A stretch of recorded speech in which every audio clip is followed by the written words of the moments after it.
and also because of reviews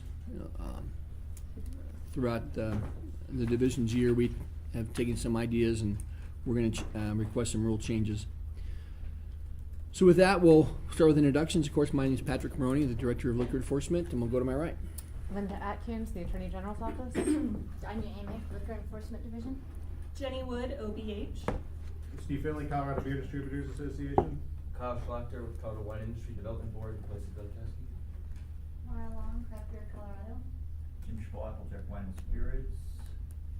Stephanie Benson, Tavern. Jenny Green, Distilled Spirits Council. Kate Hackenberger, Wine and Spirit Wholesalers, Colorado. Phil Hayes, Target. Tyler Rudd, Wine Institute. Roger Morris, Attorney Bruce Roca. Manuel Martinez, Attorney Brian Kate. Christopher Mallory, Boulder County Licensing Program Manager and Marijuana Authority. Sonia Riggs, Colorado Restaurant Association. Pete Beersman at large. Mark Berzins, Little Pub Company. Adam Stapin, Bill and Bill, Colorado Attorneys. Gene McAvoy, Colorado Licensed Beverage Association. Heather Freyer, Bar Owners Association. Darren Vorthman, Anheuser-Busch. Ron Cameron's out, Department of Revenue. Let's go ahead and get everybody else here that's in the audience. And we'll say Josh. Josh Sparrow Farmer. We'll start in the back there, please. Brian Crothers, Attorney. And Fred Jessic with Colorado Eagle Distributing. Louis Kosky, Department of Revenue. Lydia Bjordy with Target. Saul Maley, Colorado Licensed Beverage Association. Michael Steppett, Wine and Spirit Wholesalers of Colorado. Vancouver, Colorado Restaurant Association. Jim Byford, Attorney. I'm Kelly Valerie, Camelback Wine and Spirits. Omar Ballard, Great Creek Wine and Spirits. P.T. Woods with Colorado Distillers Guild. Doug Labian, Liquor Enforcement Division. Dee Sloan, Liquor Enforcement Division. And then I believe we have two on the phone. Go ahead and introduce yourselves on the phone. John Tipton, the Tipton Law Firm, the Colorado Beer Distributors. Bob Hunt, Miller Coors. And Jen Penn, representing Miller Coors. And one late arrival, Corey Tipton. Well, thank you everybody for being here today. Today's pretty much just going to be an update to hear from the chairs of the different four working groups that we're doing. So really, as far as any housekeeping item, just a reminder, we are in a pretty aggressive timeline. The way things going that I can see, we're probably still on timeline to get the rulemaking hearing accomplished on September 30th, which is the last day we can do that before the end of the year to have things effective January 1st. So keep that in mind. We have two more working group meetings scheduled in September. I do expect to take both of those up. The next one I expect a lot of discussion because we'll have, I think, if not, we should have all the draft of all the rules out by then. We'll have some good discussion on those draft rules. And then the final meeting to have final recommendations. So keep both of those dates in your calendar because I'm pretty sure we'll use both of them. So any other housekeeping items before we go forward with updates? I didn't say the dates. Okay. September 8th. Yeah, September 8th and next 21st. 21st? Okay, thank you. Yeah.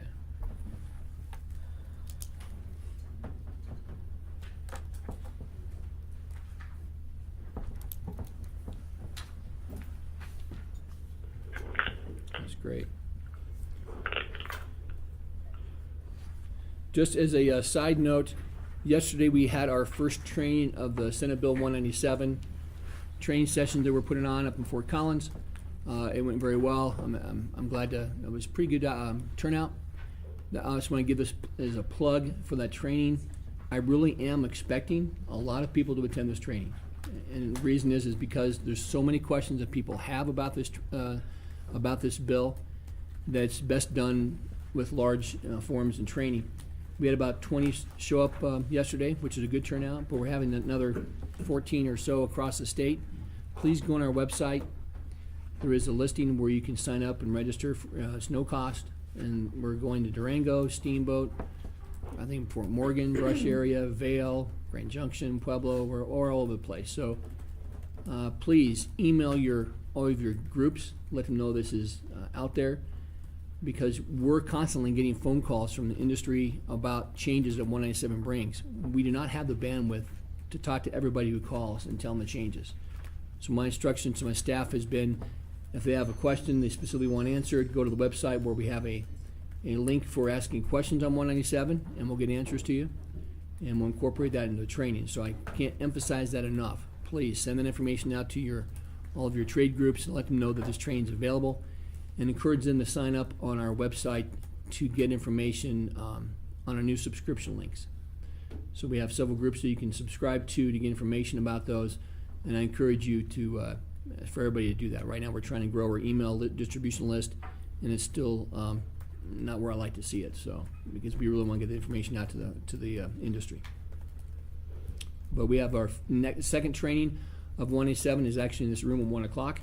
It'll be about 2 to 3 hours long, depending upon Q&A afterwards, so anybody who wants to stay for that sure can. I don't expect this meeting to go late 11, I don't know, we'll see how it goes, but 1 o'clock is the next training. Okay. So from that, we'll go to update from the chairs of the subgroups. And first is Nick Hoover. Would you like to get an update? Really not one. We're waiting on LED to draft the regs that were talked about in the group so we can bring it back to the powdered alcohol subgroup to discuss. Hopefully we'll get there soon. Yeah, you should. You know, within that, we did come up, I think, 2 other items compared to last year's rules to try to bolster the regulations on powdered alcohol. You know, I did some research in some other states that are regulating it, and so far every state that I've talked to, there's 2 of them: New Mexico, California actually, and then Texas. There's 3, and all of those states, they have not promulgated any new rules for powdered alcohol. They're just regulating it like it is still spirits. So, just give you an update what I found with that. So they're not putting any packaging requirements or anything? Nope, nothing. I know. And did they give you any indication of when it'll be sold? No, they didn't know. Okay. None of those states have seen it Okay. in their states, so they haven't seen any come in. Do you have an application for manufacturer? No, not that I'm aware of. Seller or supplier, no? It's not, at least I'm not personally aware of, Pete, no. And I'm not aware of any importers that has to import the item either. So, probably might be a good idea to reach out. I might reach out to the owner of that one company and find out what their intentions are, so we can. Patrick, will there be trainings other than the one this afternoon? Yes, there's like. Subsequent to today? Oh yeah, there's several trains on 197 throughout the state. There's Okay, but here, most of the trainings are not going to be here. I'm not sure if we have any more trainings here. what about in the area? Car Street, or the car building. That's right. One downtown at the car. I don't. September 1st. Yeah. Throw on my calendar. I just show up. If you look on that website, it's there. Okay. There's a page of trainings listed, where they're at, times, everything. And if we need to do more here locally, we will. We do one in Castle Rock. There's one there. Lone Tree. Lone Tree. Broomfield, Lone Tree, Broomfield. So yeah, Eagles. we have quite a few of them. And if we need more, if we're getting close to being done in the metro area, we need more. We hear that people still want this. We'll do more. That's not a problem. I just realized I have that September 1st date on my calendar, so. Okay.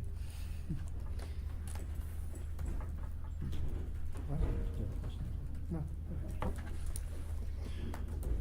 All right.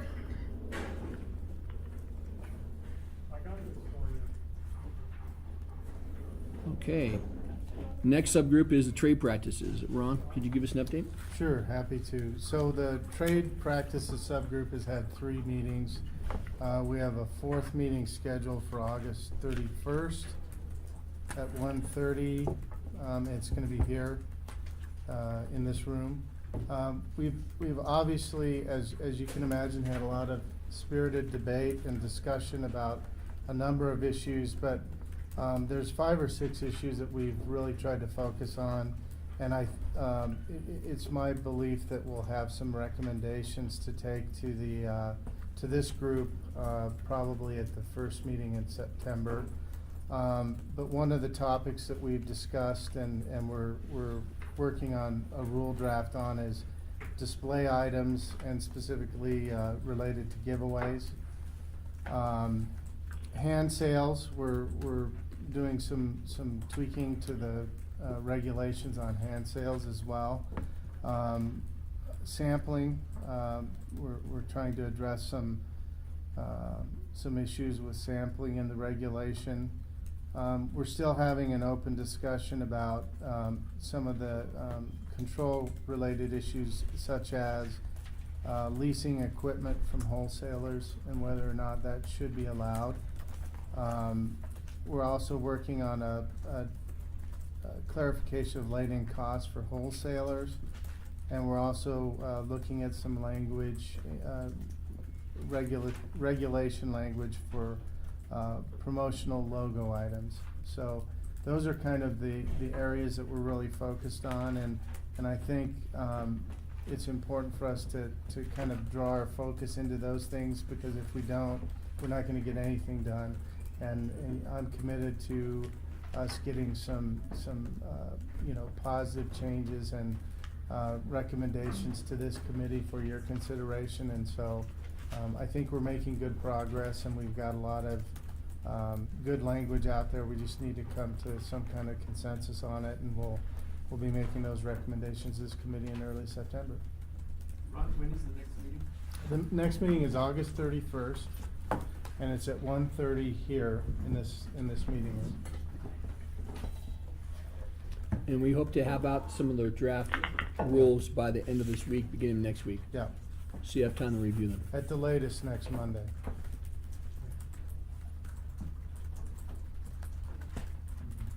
Any questions about the trade practice, or any comments from people that attended and wanted to discuss it any further here?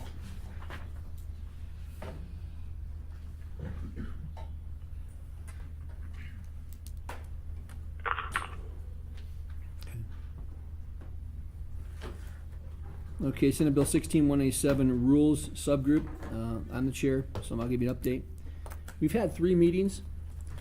They've been good meetings. I think the more we dive into 197, the more we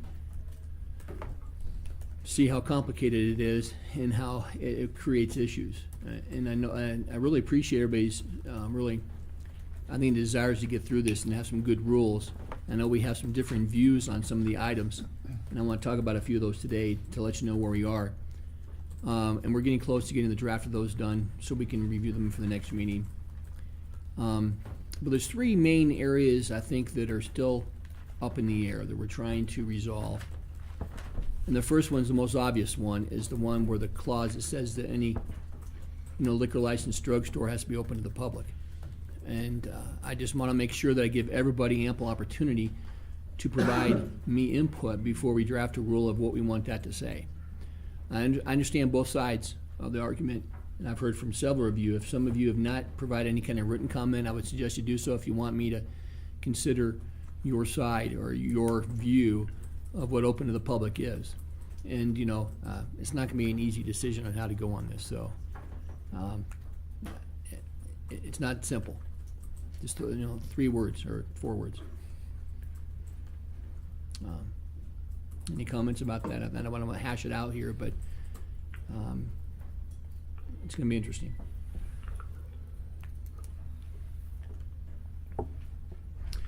The second one that's still sort of open is in determining for a liquor licensed drugstore, they may not sell products to consumers below what they pay for them.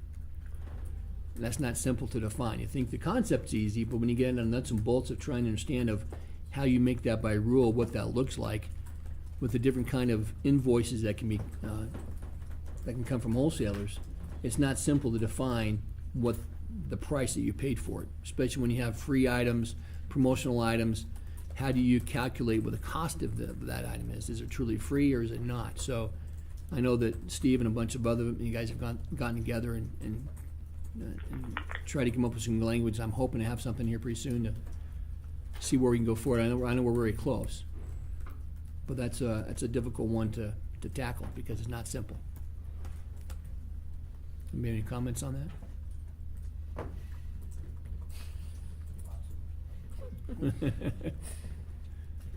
And then the third item is the the law that says that on any transfer of a retail license, that's any kind of license, it's not specific to liquor stores or liquor license drugstores, it's any retail license, hotel and restaurant, tavern, so forth, before their transfer can be approved by either the local or state licensing authority, the wholesalers have to provide information, the transferor has to provide information that the wholesalers have been paid.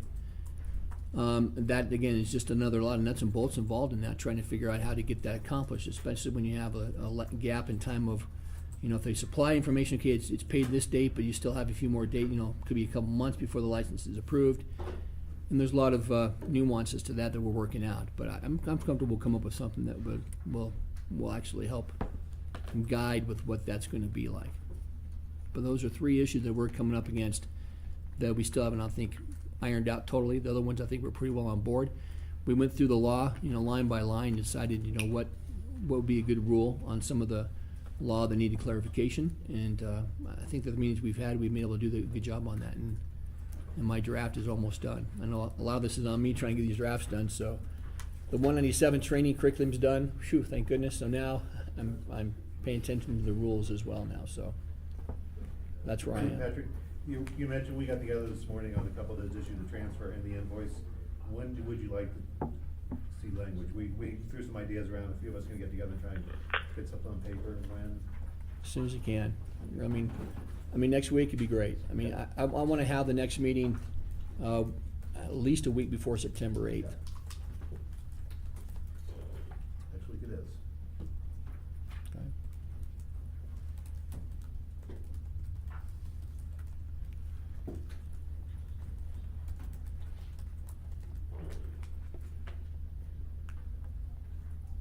So that's my update on 197 rules. Any questions or comments about that? Patrick, Yes. it's somewhat germane, but can you share with us, was there a particular component of Senate Bill 197, you had your first training class, your first educational class, something about what was the biggest concern expressed or questions asked, or? There wasn't any specific thing. I was very, very happy to see that it seemed like a lot of the questions were answered. And at the end, we have like I mentioned before, on our website, we have a place for people to submit questions. So actually, before I drafted up this curriculum, I went through all those questions, and ones that pertained, I gave answers to on written Q&A at the end of the training class. What was suggested and what we're going to incorporate in is also do some examples. Just not have Q&A, but do some examples of, a liquor store is here doing this and that. Have a few examples written out in the curriculum to help people. And I'm going to make this curriculum available on the website. It's a slideshow. I haven't done it yet because I still want to solidify some of those issues. After we have the first two training classes, we'll come back, look at it, modify it. And we'll modify as we go along, but I don't like a whole lot of changes to it. So we'll be available on the website to go through and look at. And having some examples, I think, is a great idea that was brought up yesterday, and we'll do that. But as far as any specific issues, there really wasn't any. And we did incorporate also the lodge and entertainment bill into this training. I think it was good to do that because I think a lot of clerks are attending this, and they're the ones that are really having to deal with this in the local level with a new license. And some people don't quite understand. A lot of people don't understand why we have it. So far, it's the training went well. I was pretty pleased. Donnie, did you see anything that stood out? No, I would say there's a lot of confusion as to how to do the conversion, especially with some of the locals, but just kind of explaining that process and what it takes. That would be the one thing that stood out to me was. You talking about the liquor license structure? Yeah, liquor license stores and retail liquor stores, how to convert, how to add more. Other than that, I don't think there's a whole lot of consistent questions, if you will.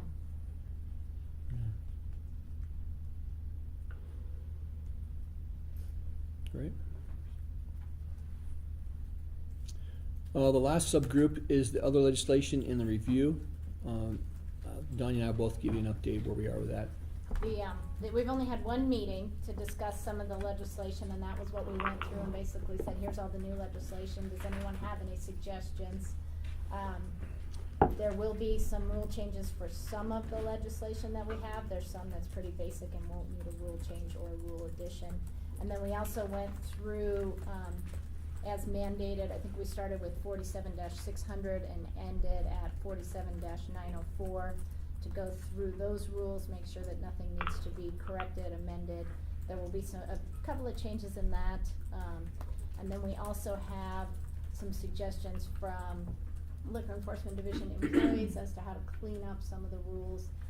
Patrick's working on all 3 sets of those, and so we'll get those out and we'll get some of those changes done. Some of the changes we will accept, some of the changes we won't, just because we can't do it based on law. In addition to the review, the statutory, or the reviewer is supposed to do 20% of our rules every year in other legislation. There are some topics that I'm gonna be asking rule changes for, and I'm gonna briefly discuss them today with you, so you're not blindsided by them. Because we don't have the drafts to you yet, but I'm gonna tell you the concept of what we're trying to do here. And they're not involved, they have nothing to do with 187, nothing to do with lodge and entertainment. They're just some issues that have occurred in the last year that we're trying to clean up. The first one has to do with entertainment districts and common consumption areas. We want to make it clear in the rule that in order for a common consumption area to have hours outside of the traditional hours of consumption, that all attached premises must be open for operation. You can't just have one attached premises, because then it's not really a common consumption area.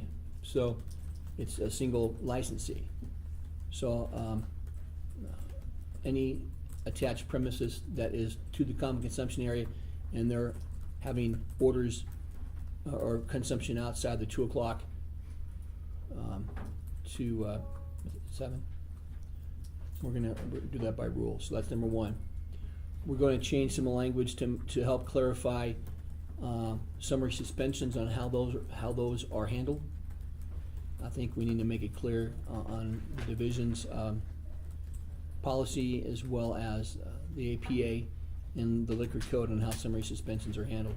And it's not gonna be different than we do it now. We're just gonna codify that in rule as far as how we do it today and go along with the APA and the law. Patrick, I'm sorry, I missed that, you're gonna run legislation on that, you said? No, it's rule. You're, a rule? Rule. Yeah, this is all rule. Also let you know that we're going to request a rule to prohibit consumption of marijuana in liquor license facilities as a public safety concern. So let you know that. And I think that's all the ones that I can think of. Can you go back to the common consumption area one? Yes, let's go. Say it one more time. Okay, well, the common consumption area, you know, the association and local licensing authority can approve hours of consumption and sale of alcohol for the common consumption area and any attached licensed premises, okay? As far as our understanding, the intent and the desire, and I think for what this is meant for, if you have a common consumption area and you only have one licensed facility that's open that's attached to that common consumption area, you shouldn't be able to go out at the 2 o'clock to 7 prohibition of time, because it's not a common consumption area. It's still a single licensed facility. So in order to have that common consumption area and attached premises to have hours of operation outside the normal traditional law, all premises that are attached need to be open. Patrick, can I ask you a question? Or at least two. I don't know if the law. Do all premises need to be open, or do That's at it. least 2 of the At least common 2, consumption yeah, need to at be least open? 2, at least 2. Okay. Thanks, John, for that clarification. Yeah, at least 2. Is that's in statute? No, I think it's inferred in statute, and we're clarifying that by rule. So instead of all, it's just 2? Yeah, at least 2, because you have to have at least 2. You have to have at least 2 attached licensed facility to have a common consumption area. That's in law. So to have a common consumption area, you can't have it with just 1. You got to have at least 2. Right. Well, what if they don't extend the hours and one closes early? That's fine, What would be the difference?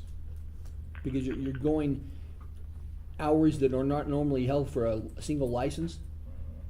Because just because it's attached to a common consumption area that's not working, you shouldn't be able to go beyond that. Because all of a sudden now you're making it to a single license that they can now go 24/7, just because they're a part of a common consumption area that's not being used. May get some pushback on I, that one. of course, I expect that. That's why I'm being transparent. I'm I know. open here. I think the statute is a lot broader than what the rule would try to interpret. That's why this is our desire, and if it holds up, it holds up. If it doesn't, it doesn't. But Okay. question. So when you talk about this marijuana consumption on a licensed premise, you're gonna put that on me? As far as Is enforcing it, is patting people down for edibles and trying to figure out what's in their vape if they're on the patio, or is it the individual that is responsible, or you're saying my license is gonna be at risk if I don't somehow discern the many different forms of marijuana that Right. might be in pockets and this is our desire and what we'd like to do. We would write it under addition to the conduct, so it's 47,900, which is on the licensee. But just like any kind of conduct, Mark, like say for example, you have a premise, a liquor license premises that there's drugs being sold. Okay, that is under conduct.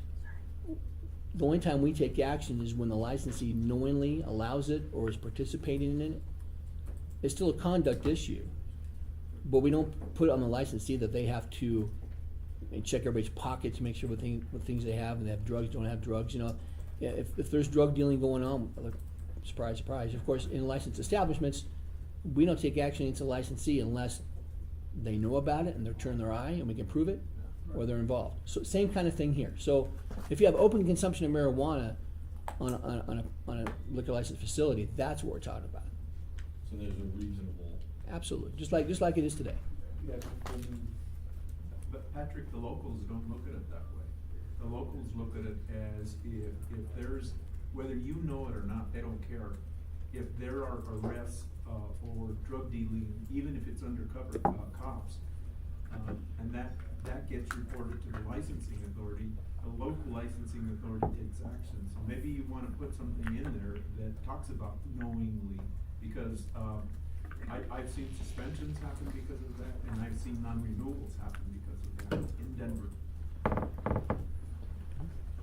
Well, there is that reported case, the Rosalind Grill case. That's the one I'm talking about. Yeah, and that's the one that we took up to the Court of Appeals, and they told Denver that it's not a strict liability. It is a constructive knowledge or knowledge of it going on. So, but to your point too, a lot But of locals. constructive knowledge was, it pretty much looks like, at least with Court of Appeals, it pretty much looks like strict liability. And then to Mark's point, if it's in the open, right, so if people are out there vaping, is he obligated to then go make sure that the vaping doesn't contain marijuana? No, I'm gonna expect that.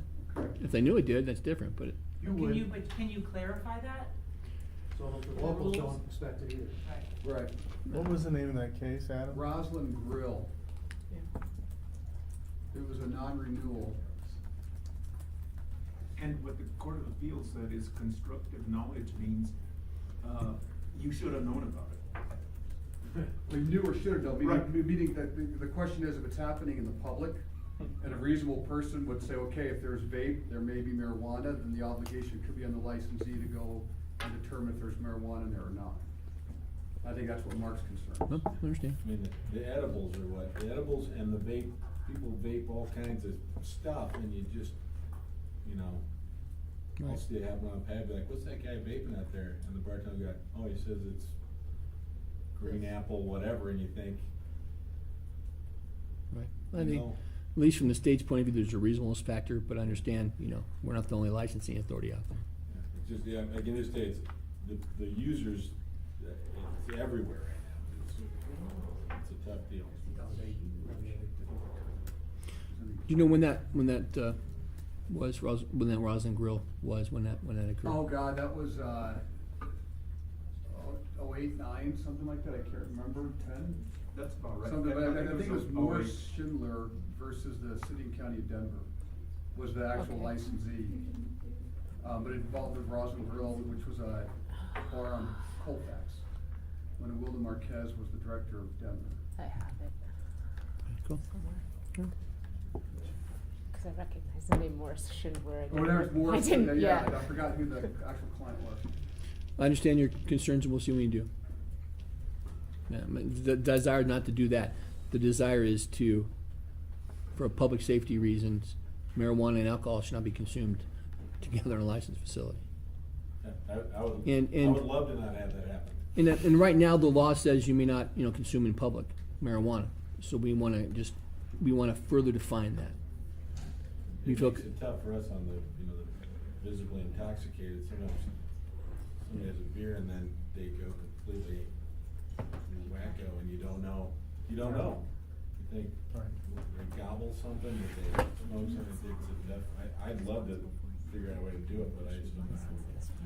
Something we're saying. If it's already defined in the public legislation, why would we put our licenses at risk? I mean, I Well, understand the need to it's further prohibited define now. it. Right. Right. Right. We believe we need to further define that to make it a little bit more clear. Open and public consumption is prohibited in the Constitution but not defined, so every municipality and county gets to have the fun of trying to define it themselves. Right. If they so choose, and a lot haven't. Right. Because I know when it first came out, we had some establishments that decided to have in a bar, a marijuana day, and we had to quickly shut. Yeah. The General Assembly punted on the good definition that the Governor's Task Force and the Joint Select Committee that drafted the legislation put together, but that got stripped out for other reasons, I guess. Yeah. Well, I know State Med hasn't defined it either. Right, Lewis is here, and you guys haven't defined open to the public, consumption either, so. Kind of. That's a matter of statewide concern, though, right? I mean, that's Right. being determined at each local Right. jurisdiction. I mean, we define it in the regulation that on a licensed premises of a marijuana licensee, you can't. Right, can't consume there, right.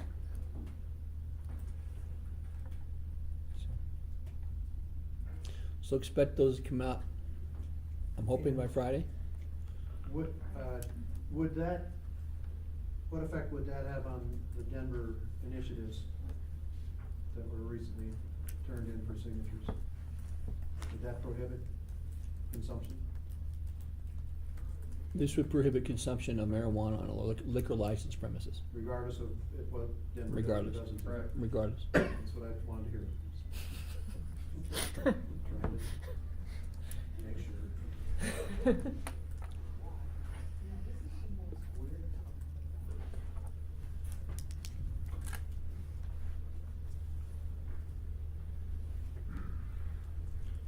So any more? Patrick, what's the process then, once those come out? Yeah, the process will be the subgroup for other legislation and review. Will gather, hopefully, definitely in September, Okay. if not, maybe even late this month. And we may have 1 or 2 meetings before we come back to this group on the September 25th for a final recommendation. Okay. And like I say, I'm hopeful. I know I say that a lot, but I'm hopeful it'll come out by Friday. Some of the rules will be out by Friday, absolutely. The rest of them next week. And then let's go through the regular process, the rules hearing and so forth.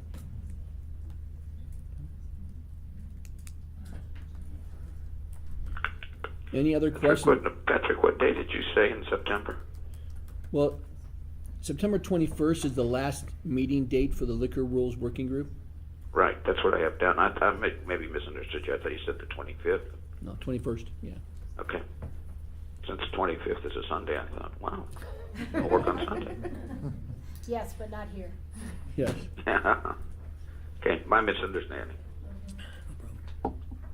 Any more comments, questions, concerns, whatever about any of the subgroups and the stuff we've talked about so far today? Patrick? Yeah, just to refresh my memory, Danya, did you send out a minutes of our one and only rules meeting? No. That we had? It's kind of difficult, I don't remember all the things we talked about. It's rather difficult to report to our members what you're looking at if we don't have something to report. So I'm wondering, is it possible to get something? Yeah, I can type up something. That would be very helpful, thank you. And we'll get the rules we want to draft from that as well. That's the.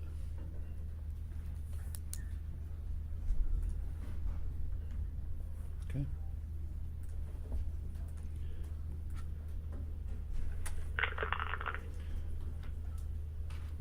We are moving along quite quickly today, which I expected. So really, going forward, anything else you want to discuss, review, or prioritize before the next meeting? Anything you'd like to see? I think we'll have a majority of, if not all, of the rules out there by the next meeting we have. I don't know if we'll have actually official recommendations by the 8th or not. We'll try, but I'm expecting most of the recommendations to be done and given on the 21st. And will all the sets of rules be circulated to the group? Sorry, what's that? Will all the sets of rules be circulated to the group? the Yes. Subgroups? Yeah. And Patrick, how much time will we have between the 21st and your deadline? Well, the 21st will be when this body will make or not make recommendations, okay? The rules, the rulemaking hearing, which is the first of it, was the official rulemaking hearing, will be on probably September 30th. So you got 9 days. And so, if I'm hearing you right, this group may not see some of the drafts until the 21st. And then they'll be decided that day. Well, no, you'll see them before the 21st. Absolutely. I mean, the 21st should be the day we make recommendations officially or not. I mean, either we're making, but we'll definitely see them before the 21st, absolutely. Oh, yeah, we're not gonna do that, yeah. You'll have plenty of review time. Okay. So we'll discuss our suggestions on the 21st. This is what I'm hoping to do. Subgroups will have met, they'll be making recommendations to this body. We'll put those recommendations out before the 21st, and I'm hoping the 21st will be just a yes or no. We may have some discussion. I still believe there are gonna be some issues that we won't come to consensus on, and then we'll go forward on how we wanna approach those, and the opposition can go forward as well at the rulemaking hearing. And I guess along the same lines, can we try to have all that by the 8th? I'll try, but I there's enough to review. We're gonna attempt to, Pete. I understand, but I guess what I'm really saying is,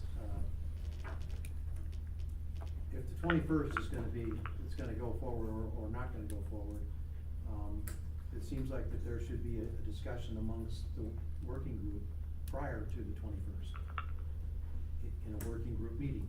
Well, let's see if we can get that done the 8th. If we need to know between the 8th and 21st, we'll try to do that, but.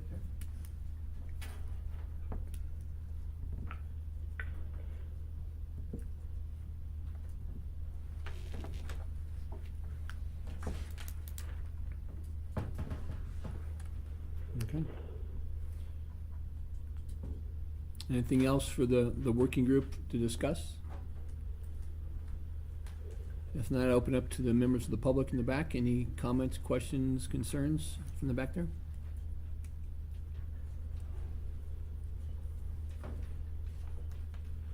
Anybody on the phone, any questions or comments? John, Jen, or No. Bob? No.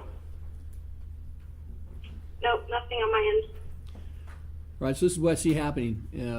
No later than next week, we'll get the draft rules out for powdered alcohol, trade practices, well, not trade practices, those still are being worked on. But we'll get some drafts to the trade practice subgroup. 197 rules and other legislation, we'll have those out as drafts by next week.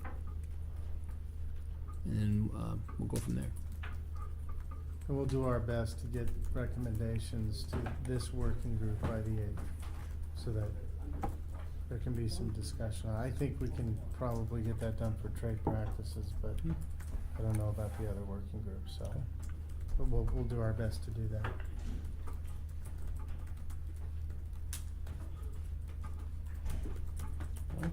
Anything else you'd like to discuss before we adjourn? The meeting on the 8th is gonna be here? I don't- Do we know that? Car building? I don't think it's been set, has it? Location's not been set. Okay, and it's in the afternoon? Yeah. That's on my calendar, 1:30, I think. Or 1?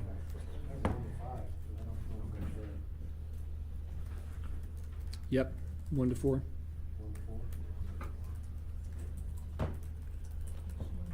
If you have a room large enough, go ahead and let us know. We'll try to get this room if we can. I know that this is a little bit out of most people's ways, but we'll try to. Mark? You know, I saw you had takeaways on this for working group members.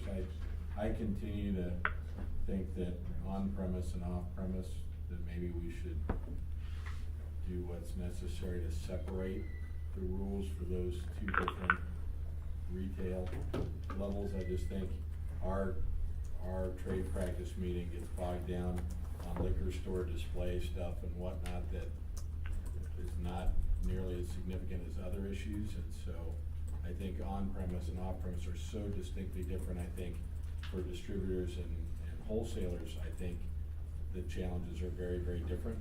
And so as much as I like Mr. Spall, sometimes when he's weighing in on something, sometimes I don't even know what the issue is. And so I really think just given the growth in those two areas and including with the grocery stores coming online as an off-premise, I just think we're gonna continue to be more challenged to get any attention from the division for on-premise stuff. And so that's a takeaway for me that I've had for the last 5 years is in practice it's just different. I'm sure from an enforcement perspective, very different issues.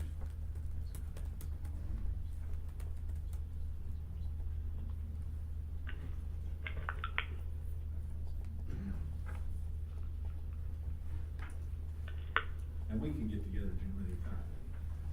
You know, I think the challenge for us is having more meetings. You know, I understand, and I think you bring up a good point, Mark.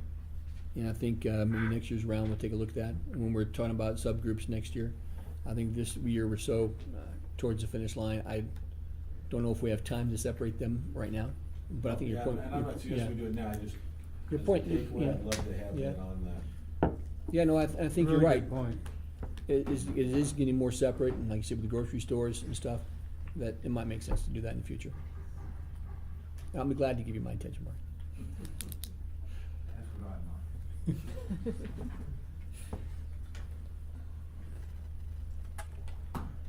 Anything else for the good of the order?